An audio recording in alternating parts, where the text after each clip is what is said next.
Tuesday morning, welcome to the AM News. My name is Pakwesi Shandoff. The Ghana National Association of Small-Scale Miners wants government to empower its task force to complement the fight against illegal mining. Members of the association believe this engagement will cure the politicization of efforts to address the Galamsey menace. The association has trained more than 150 task force members to stamp out illegal mining activities that have destroyed critical water sources and the ecosystem. The task force of the small-scale miners was inaugurated in 2021 by the Deputy Minister for Lands and Natural Resources, Mreku Diuka, in Kumasi. But they were asked to halt their operations. According to the association, through the support of then Sector Minister John Peter Amewu, the task force was able to make some gains. Ashanti regional organizer of the association, Kwekudria, says it has become essential to back the government's Galamsey fight. We have our task force. We have the men. We know where the Galamseyers is, so we can fight them, and then it will successful fight, and then he will gain that achievement that he wants. If not, if he says soldiers, they will create mess. If our task force arrests someone who is doing illegal mining, that one is not politicized. It's not like a MPP or NDC. It's about the small-scale mining task force that arrested you. You are doing, unnecessary job. So that's why we are pleading the government to help us and support us to fight this fight. We've done it with Professor Frimpong Boateng and then John Peter Amewu. John Peter Amewu support us. But so far as we are changing the sector ministers, each and every one have its own strategy. Yeah, so sometimes they just boycott us and then do their own things, but still there is no success. That's why now I'm pleading with the government just to look into us so that we can do it and do it better. Despite receiving training by government at the University of Mines and Technology, UMAT, most of small-scale miners remain at home because of the activities of the illegal miners. According to Kwekudria, burning of the excavators will not solve the Galamsey menace, but regular patrol on the red zones and strengthening of the community mining schemes. The small-scale miners believe their involvement will strengthen the community mining and ensure miners live up to expectations. John Peter Amewu just called and then tell us that they thank us very much because we fight the people that in the river bodies. Yes, that is a red zone. That place is very important. Not burning excavators. That doesn't mean that we are fighting Galamsey. Yes, but to clear the Galamseyers, what are the water bodies, that is a fight that you are fighting against Galamsey. And then we sat with the government and we told Nana Dankwa Akufo-Addo just to open that community mining just to the Galamseyers to can get a job to do. He understood us and then open more community mining. But the only thing is that when they launch or they open that community mining, just give it to someone else. The person to sell the land, taking goodwill and so on and so forth. So if the president just came in and opened the community mining and let the Galamseyers to work inside the community mining, it will end up that Galamseyers that we are talking about or we are forcing ourselves here. Mona Lisa Frimpong reporting. Meanwhile, the United Progressive Party is asking the International Monetary Fund to add illegal mining to its conditionalities for the $3 billion bailouts being requested by government. Finance Minister Ken Ofori-Atta is in New York leading a high-powered government delegation to engage in what is believed to be the final phase of talks ahead of the rollout of the austerity plan. However, owing to what is being described as laxity on the part of residents to tackle the illegal mining menace, the UPP says its position will be on the table of the IMF before negotiations begin finally in New York. Here is founder of the party, Akwesi Adai Odike. Before I came here, I went to see a lawyer. We want to send a petition to United Nations, European Union, IMF. We want this to be part of the conditions, the strings attached. Really? To the bailout. Tell us about that. So you want the IMF not to give us the funds until what exactly? What are you looking forward to from the IMF? I am employing the IMF to bring Galamsey issues as part of the conditionalities to secure this bailout. This will push the government harder to take decisive decisions to mitigate this menace. Well, United Nations Security Council too must come in, because now you know the devastating effects. I mean what do we call it? The effects of illegal mining. The effects of illegal mining. Part of it is health security matters, right? No, health hazards. Right. Security. Now they are possessing a lot of weapons. Right. Apart from that, HIV is on ascendancy at these mining areas. And who is infecting the people then? Are you not aware that recently Ghana Health Service has come out with alarming rate of HIV/AIDS? Yeah, but why link that to Galamsey? The prevalence rate is more over there. You have evidence to back what you're saying? Of course. Secondly, it is contaminating our food, the tubers.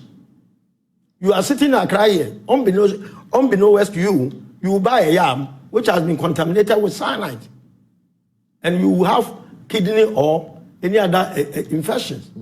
So we don't want United Nations to come with relief items when epidemic explodes in this country.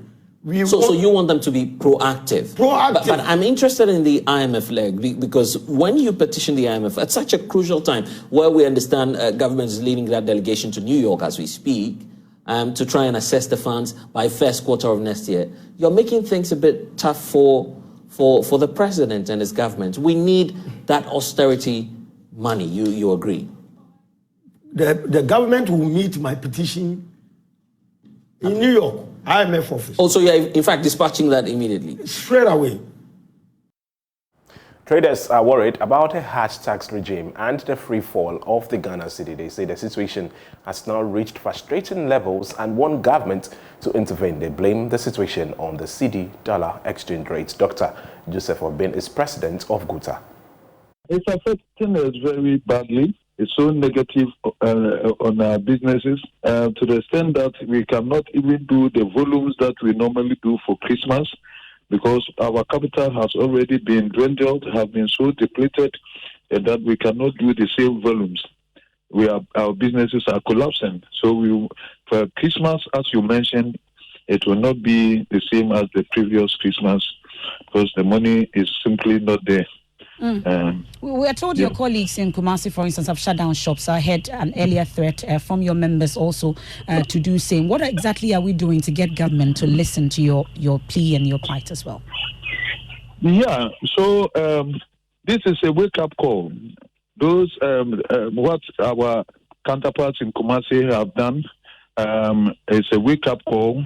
Last week, I hinted government that we used to express frustration. Now the frustration is giving way to anger. Most people are getting very, very annoyed with the whole situation, and we cannot contain it. And this is how the level that it has come. Whatever call that our members call us to do, and for government to listen to our plea, we will listen to them.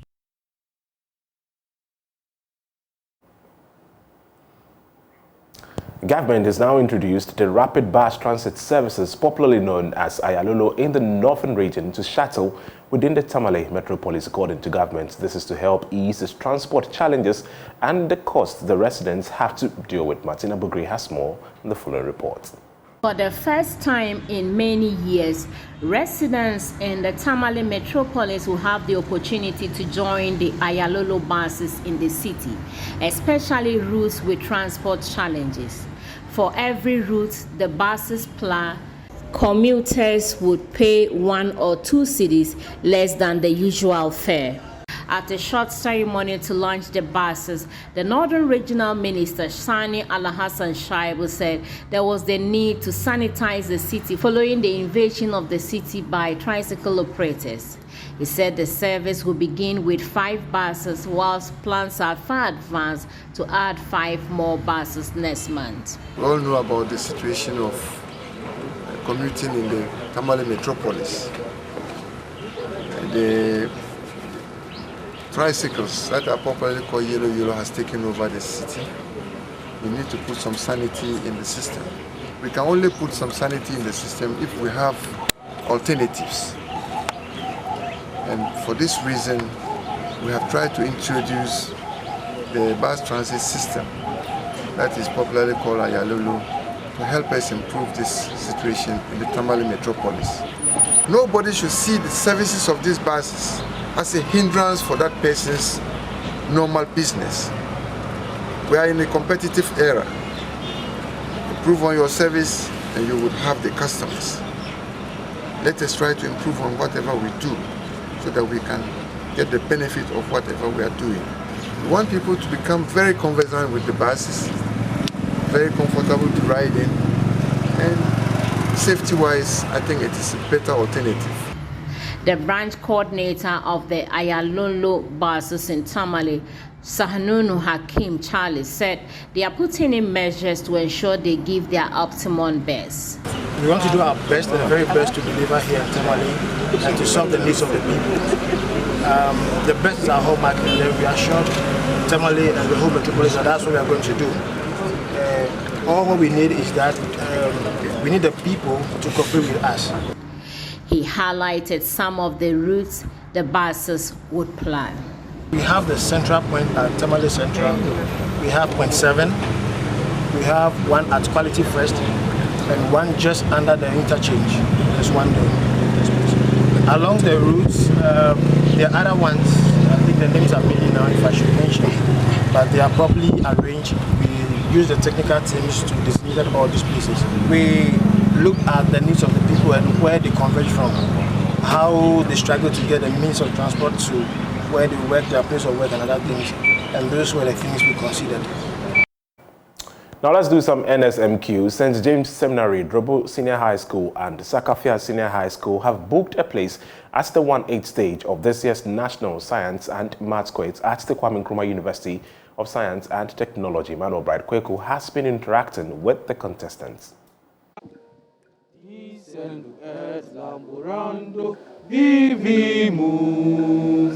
Arise and shine and come. Let us embrace superdrosec in fraternal unity. Raise the banner of our alma mater, superdrosec. That's kind of true. That's the giver of life, strength, knowledge, and experience. Thou hast nature and nourished us. Descendo et lamborando, vivi mus. So these are the guys from Drobo Senior High School, just kicked out Archbishop Porter Girls. Sadly, they won by a point. Archbishop managed to get 32 and they won by 33 points. Feeling right now? Hey, marvelous too, marvelous. Everything. Hey, on God. Today, dear. Hey, Charlie. It's massive. It is unbelievable. How come school like us is by the grace of God, nothing else? So you are not expecting you guys to win? I think it was just by magic or by grace. Yeah, apart from that, nothing else. Because Archbishop Porter Girls facing us. But by the power of God, God has seen us through and we are now going to the 1/8 stage. So what should we expect at the 1/8 stage? Expect the mighty grace of God and the mighty power of God, the wonders now God is doing for us now. Expect so that. What wonders will you also do? Well, on the God is working through us. He's going to do everything for us. So we are just vessels of the Holy Spirit. We don't have to talk much. You've learned so far on this particular stage. Okay, so I've learned that right now every school is preparing hard for the NSMQ competition. So we should learn very hard. No matter the school that we are meeting, we should learn very hard and then come so that we can do the contest and do it well. Okay, so was it that you were underestimating these schools, that you didn't study hard, or what happened? Oh no, we were not underestimating any school. We studied hard, like day in and day out. We were learning, but anything is capable of happening. It's a competition, so we knew that anything is capable of happening. So how are you feeling right now? Oh, I'm cool because we can be called to come for the 1-8 stage, so it's cool. That's all for the bulletin. For more, log on to www.myjoyonline.com. My name is Pakwisi Shandok. The show continues. Do stay. Well, a very good morning to you. Thank you for staying with us for the news review. Time now for us to get in there. But before we get into the papers, let me say a very good morning to Liz Hafen Asari, media consultant and, of course, the deputy chair at the RTI Commission. Liz, it's been forever. Where have you been? I feel almost as though it had been a century. I have too many things on my plate. I need to take some off, so I have time to do other things. Oh, don't do that to us. Oh, we miss you. But anyway, good to see you all decked in blue this morning. Thank you for making the time. Thank you for having me. All right, so since it's been just a while since we had a conversation, I'd just like to find out from you, what has the last week been like? I don't know whether we've spoken about the wager flooding situation. It has eased, but it could, recur if there is more rain in the eastern belt of the country, specifically the eastern region. There also is that situation to do with the flip-flop of the Ghana cedi, and that is also affecting food prices per what we're being told. I believe it's either the IMF or the World Bank, about how food insecure we are becoming, the cost of food. Ghana being one of the highest, in fact, when it comes to the cost of food. And then there is a situation with the dollar, which continues to gallop. In fact, all the hard currencies. So the dollar, the pound sterling, the euro, all galloping hard against our currency. Now the dollar is upwards of 11 cedis. Quick reflections before we get into the papers. Okay, so with the wager floods, I'm going to be a little heartless and say that we have brought it upon ourselves, and those who are living in that space need not be there. And we have talked about it for years on end, and nobody has that will to kind of pull down the houses that are in the waterway. And so it will keep recurring. People will keep having to pack out, but when it dries up, they will go back. And I don't know how we are going to get them to understand that that is space that is for the water when the spillway is open, and nobody should be living there. So we have called that upon ourselves. Water will definitely find its way, no matter what you do. So if we don't move out of there, then the people will keep costing us a lot of heartache and a lot of havoc. Because the moment it is spilled, we'll have to go in there, spend money to evacuate people. Even when you tell them to evacuate before the spillway is open, they are adamant. They don't want to move. I think that we need to learn from some of these things. We do. If the government would have that political will and would be ruthless and will pull down the houses in the waterways, I don't think anybody will want to go back and go and build. But we keep paying lip service to everybody. Right. So it recurs, and then we feel sorry for those who are there. We try to take them out. They go back. It happens again. And then we just keep spending money when we know the right thing to do. With food prices, it's terrible. I mean, I went to the shop yesterday, and when I put my things on the counter, the lady said, "Oh, madam, today you didn't shop at all." Then I said, "You finish?" And when she finished, she says, "Oh, madam, but you're spending about the same amount of money you spend every month." And I said, "Yes, so it's not me." So when you talk about the dollar galloping, that's how bad it is, because it has that rippling effect. Right. And even if they have imported the goods at a certain amount, the moment the prices go up, the moment dollar goes up, they transfer it to the goods. Forgetting that are going to come. Just a quick interruption. Yesterday, I went somewhere to purchase something, and that happened right before my eyes.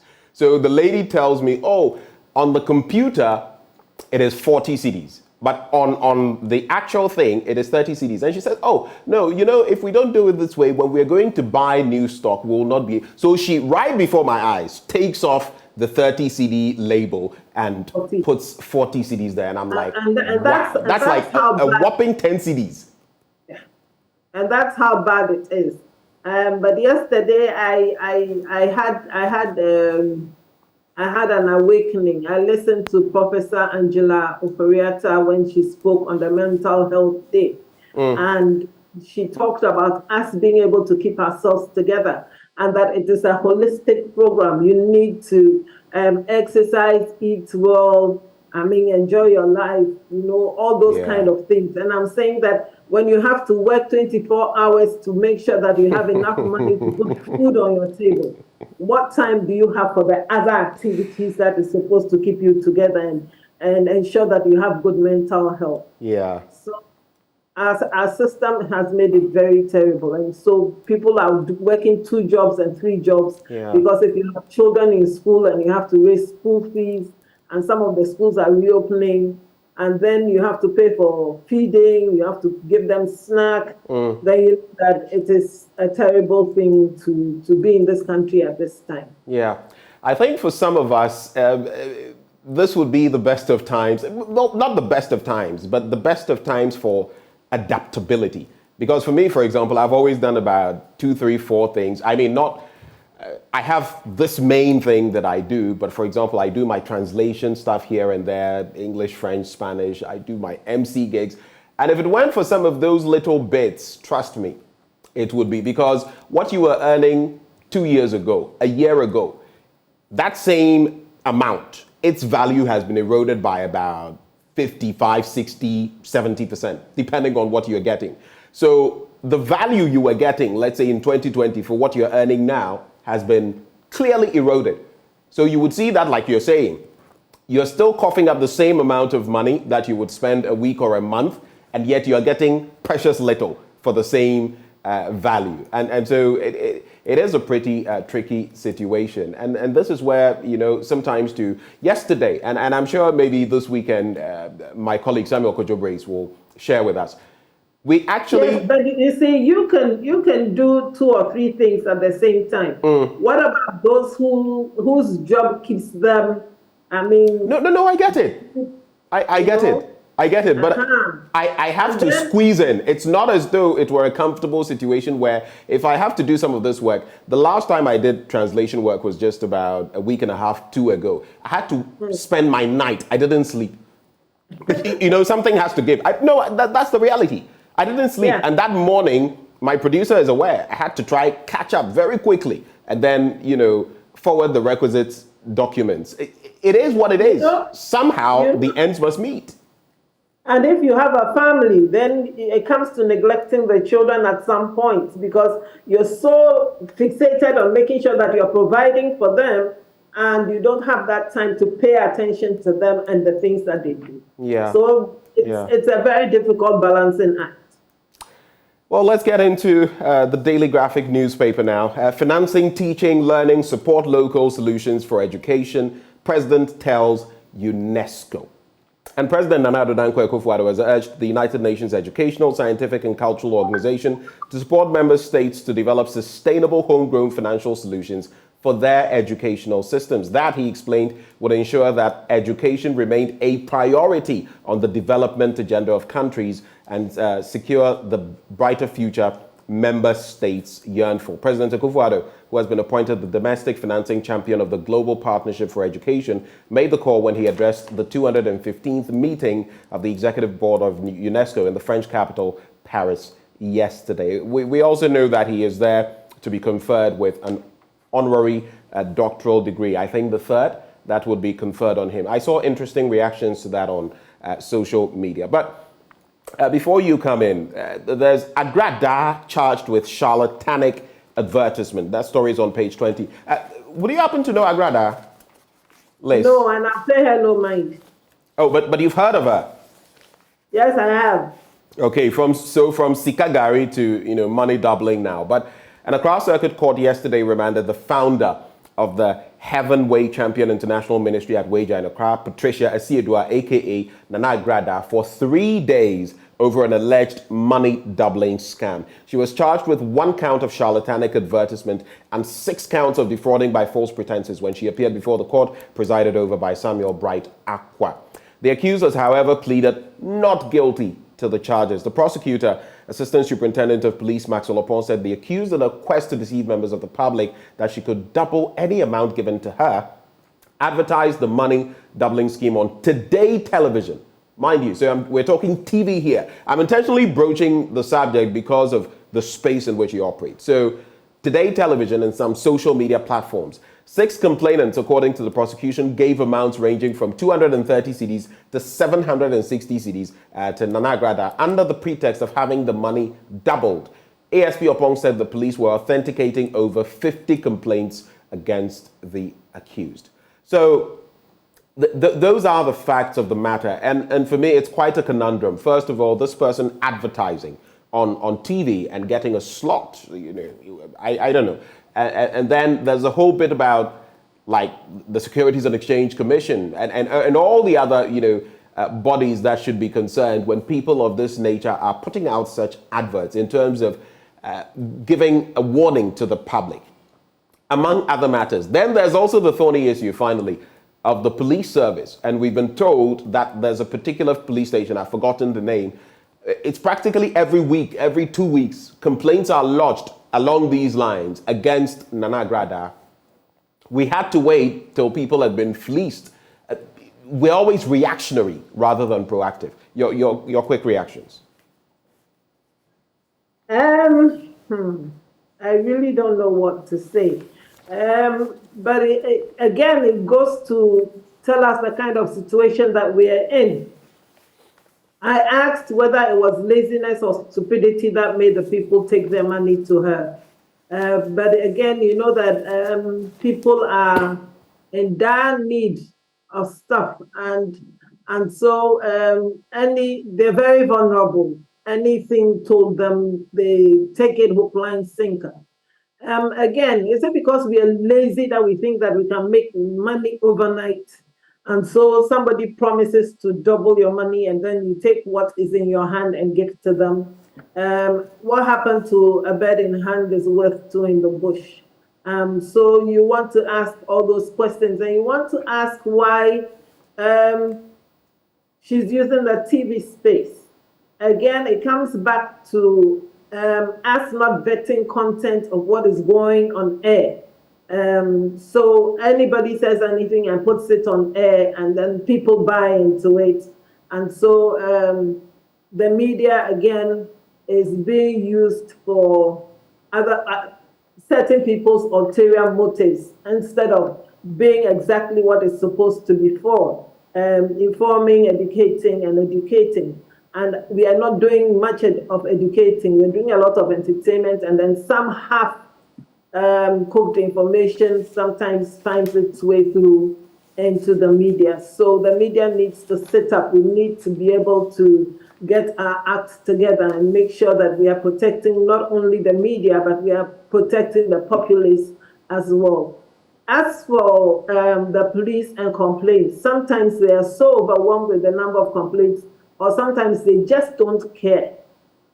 You know, sometimes you go and complain and then they make you feel like you being the victim turn out to be the accused because you have come to complain about something, and then they start questioning you as if you are the one who is supposed to have perpetrated what you're complaining about. So the police need to sit up. They need to do their work properly. We need to have more of the police being sympathetic to the people that they're supposed to be protecting and to the people who they're supposed to be policing. So if we have good police public relations, you probably won't have that many, excuse me, you probably won't have that many complaints in the society, because you know that you will easily be reported. Right, Liz, I think we get the thrust of your thoughts there. A bit of a challenge with the connection. We'll get right back to her, but as and when we can hear from her again. On page 13 of the paper, two major stories, one very heartbreaking one. 4 dead, 10 missing in eastern region floods. You know, we told you about the Wager situation the last time, and one person, an elderly man who had lost his life, he couldn't outpace the water or the flood waters. Well, 4 persons have now been confirmed dead, with 10 others missing as a result of torrential rainfall, which flooded many areas in 5 municipalities and districts in the eastern region a couple of weeks ago. The deaths occurred in the New Joab South and New Joab North municipalities, and also in the Achimansa and the Denchambor districts, while those missing were from the Nsawam Eduajiri municipality. This was disclosed by the Eastern Regional Director of the National Disaster Management Organization, Kwame Appiah Kodia, yesterday. Mr. Kodia, who was updating the Daily Graphic on the situation, said it was unfortunate that the floods claimed human lives, with 10 others missing.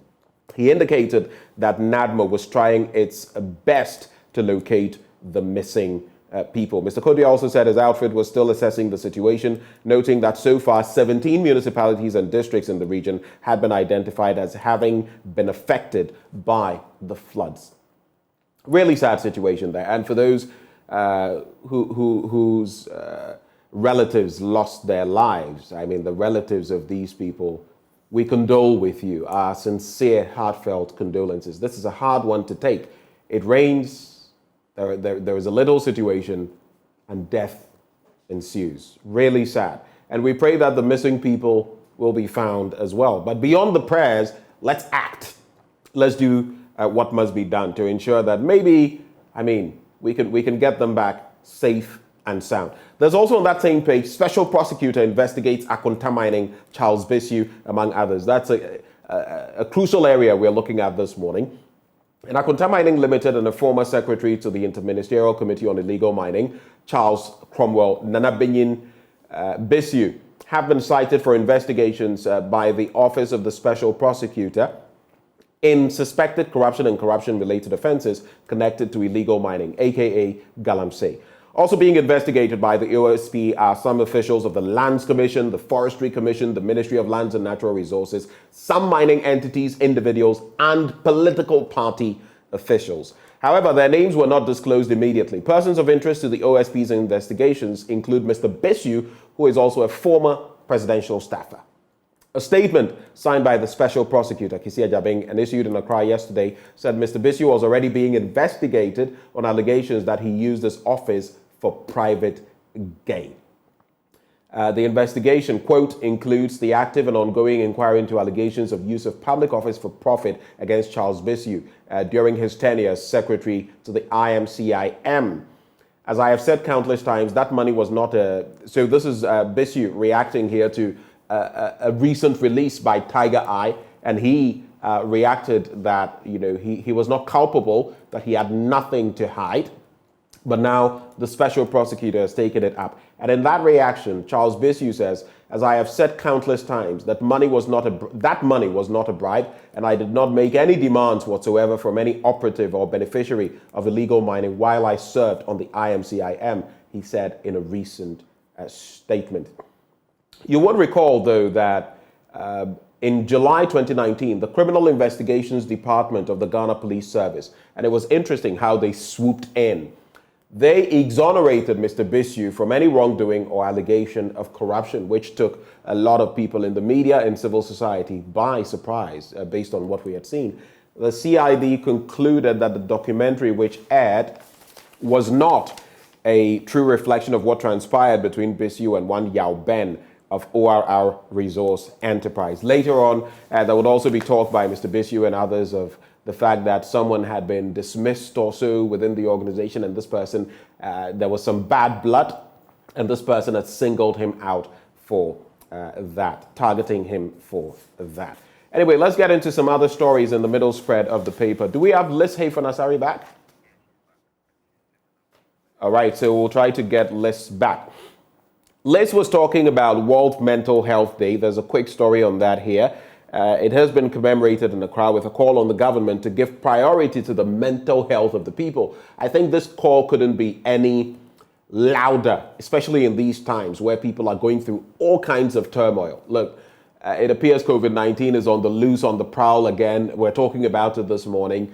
People will be a little unnerved, anxious. There's the economic situation. There's everything going on. And the mental health, mental state of people definitely will be affected. Unfortunately, not much is being done, as always, when it comes to the mental health of people. When you even look at the statistics, when it comes to psychologists or it's psychiatrists in the system, I think it's about 1 to 1 million people also in our country.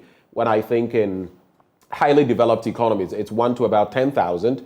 On average, looking at where we find ourselves, it should be about 1 to 100,000. For us, it's about 1 to 1 million.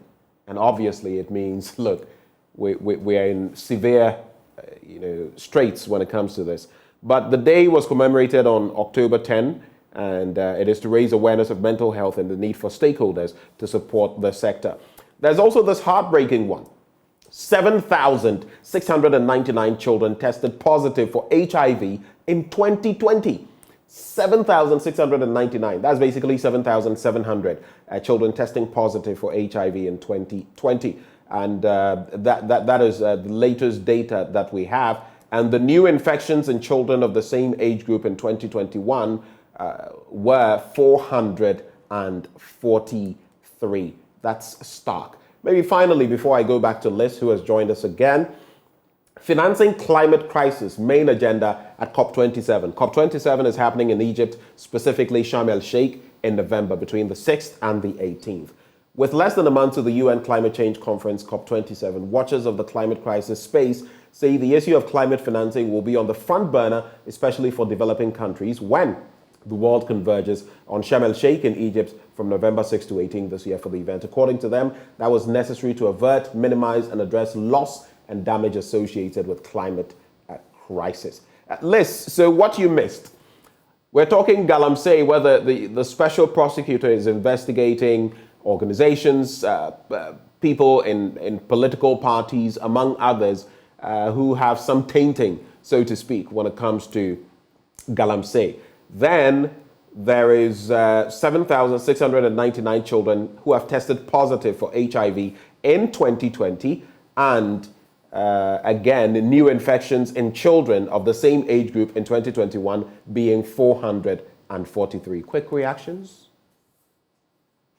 With Galamsey, I think that is long overdue. I mean, we have seen that we've left it a little too late, so we have a lot of devastation.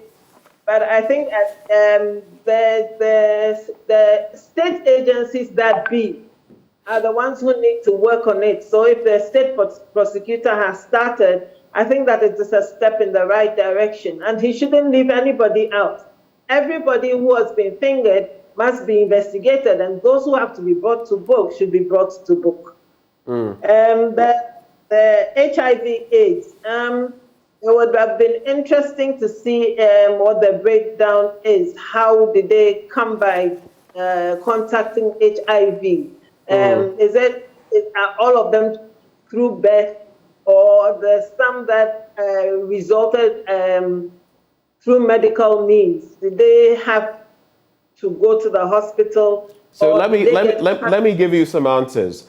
According to Dr. Stephen A.C. Addo, he is Programs Manager of the National STIs and AIDS Control Program. Just quoting him here, I'm sure this should answer some of your questions. In fact, of the 14% of mothers whom we have tested and are positive, we are finding their children to be positive, which means that they were left unnoticed. That's the first point. And secondly, we dug further and realized that some of those mothers did not go to ANC, and so they did not receive the treatment to prevent transmission to their children. That is antenatal care. So it is clear then what happened. They didn't go for antenatal care, and then the transmission happened, because then they would have been given the right antiretrovirals to prevent passing on to the children. So then how do we get this group of people to start going for antenatal care? Because I'm sure there are many outside who are not going. What kind of education is going out? We used to have community health nurses going out into the communities. Do we still have them?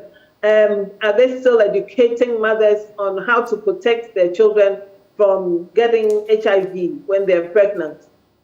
So we still need a lot more to do with HIV and AIDS. We probably are not taking the bull by the horns. So people are getting pregnant. And again, because we have put a stigma on HIV/AIDS, I'm sure that these people will shy away from health institutions or from the public or going to the hospital, because the moment you see, the moment they get to know that you're HIV, you're treated with some disdain, and people don't like that. So we need to get our act together, not only as the health sector, but as the population, know that these are part of us. It's unfortunate that they have come up with HIV, but we don't need to shun them. We need to rather love them and treat them with more care, as well as protecting ourselves. I mean, you won't get HIV by touching somebody or by hugging somebody.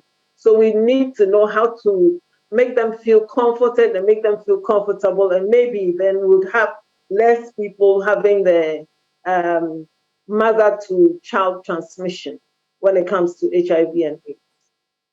On the back page of the Daily Graphic, make or break affair, and guess who is leading the Celeste, if you like, of Uruguay? It is none other than Luis Suarez, and they'll be locking horns with us, of course, in the Mundial, the World Cup in Qatar. But the Ghanaian team has said that this is not a matter of revenge. They're just going to face the match and do what must be done. Let's quickly get into the Ghanaian Times newspaper now.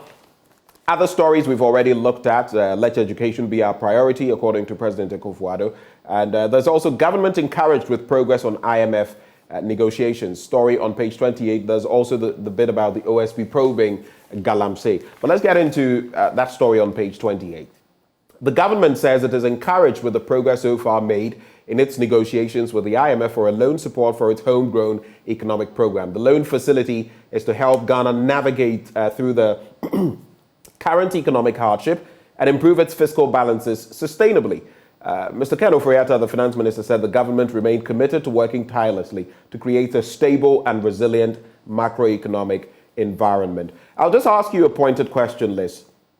Recently, the World Bank told us that, look, our central bank had failed us by not acting quickly. The central bank, of course, disputes that. Our currency is still the worst in Africa, second worst in the world. We're still second when it comes to being that country at the highest risk of defaulting on our loans. We don't know. I mean, when it comes to debt sustainability, the economists will tell us we are not there. And that also precludes the IMF from giving us a program. It appears everything, I mean, take out inflation and everything. The economy, I don't know. How hopeful are you that this entire IMF enterprise will yield any results for Ghana in the first place? How hopeful am I? Am I hopeful or am pessimistic? I still maintain that we need to look inward. We need to look at homegrown solutions.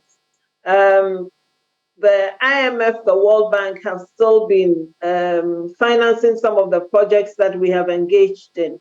But are the projects coming to kind of help us improve our GDP? When we talk about debt sustainability, the monies that we collected, were they for consumption, or we have invested them such that tomorrow it will yield something that will put us in a more comfortable place? I think that we haven't looked well enough at the things that is costing us and causing us to sink deeper in debt. And I still am waiting to hear that maybe we've cut imports and we are using more of what we ourselves have produced. I'm not hearing anything like that. I'm still waiting to hear something like, okay, there are austere measures, so we can't do all these parties and all these refreshments and all these things.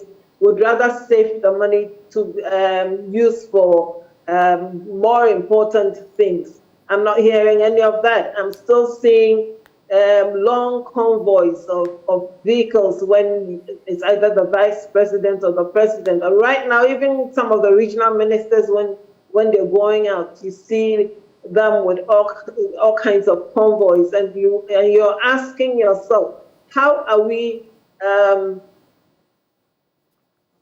taking steps to ensure that we are saving money instead of spending it recklessly? Right. And if this done, then we definitely are not going to be out of where we are anytime soon. Let's quickly do the daily guide in some 3 minutes, Liz. We should be wrapping. There are some stories we've looked at, but others, OSP chases Bisu, Akonta mining, Agrada caged for fraud. Let's prioritize education, Ekufuado. There's Jomoro, MP sweats in court. That story is the banner headline. But the one I'm going to focus on, e-levy rakes in 328.8 million Ghana cedis. Story on page 6. So the electronic transaction levy, commonly called e-levy, has raked in 328.88 million Ghana cedis as at September 2022, the GRA has announced. According to the Commissioner General of the Ghana Revenue Authority, Reverend Amishadai Owusu-Amoah, on month-on-month basis, the country continues to see a 20% improvement in the collection of the levy. Quoting him, he says, electronic transfer levy. We commenced the implementation of this levy in May 2022. Revenue from the e-levy as at September 2022 amounted to 320.80 million. It is worth mentioning that on a month-on-month basis, we continue to see a 20% improvement in collection of the levy.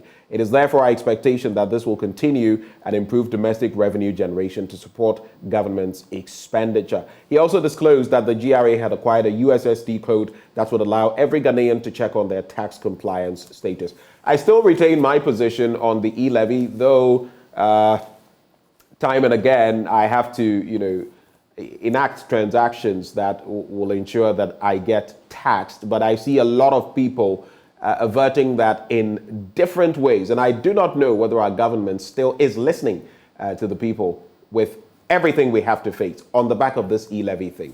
I don't know what your thoughts are, Liz.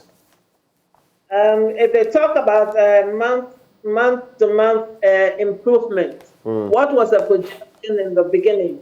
What did they project?